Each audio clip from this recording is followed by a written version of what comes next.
Who are you? No, really, who are you? Why am I asking you this question?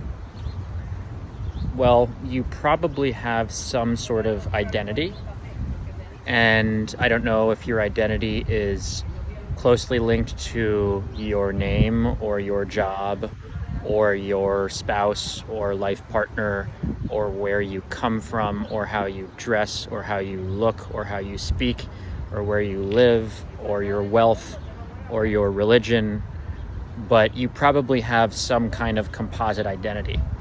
Let's take your name as a signifier of your identity. So I'm willing to bet that you have the same first name right now that you did 10 years ago, or at least that's probably true for most people. So if you have the same first name right now that you did 10 years ago, I want to ask you the question if you still think that you are precisely the same person right now as you were 10 years ago. I suspect that for a lot of people, the answer is going to be no, that they are not precisely the same person now that they were 10 years ago. So if you're not, then can you say that you are precisely the same person today as you were 5 years ago, or 2 years ago, or 1 year ago? And if you're not the same person today that you were 10 years ago, or 5 years ago, or 2 years ago, or 1 year ago, do you think that you're going to be the same person 10 years from now as you are today, or 5 years from now, or 1 year from now? And the answer is probably also no. You probably have some preconceived notions right now that you will overturn in the next year or 2 years or 5 years or 10 years.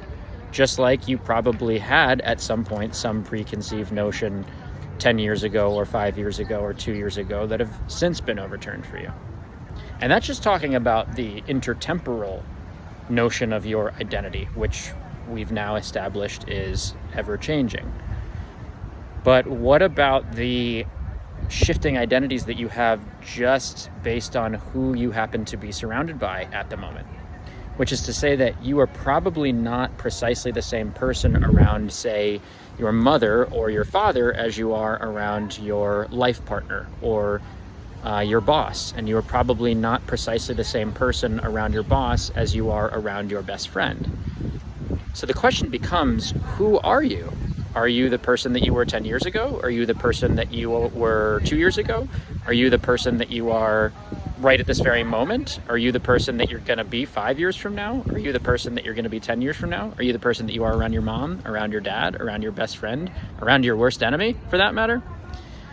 And the reason why I think it's important to reflect on somebody's identity as being essentially a construct, something that we invent in our own minds and that we kind of negotiate between ourselves and the outside world, is that once we realize that our identities are kind of these ever-changing, flexible things, we no longer have to be constrained by who we think we once were or who we think we are.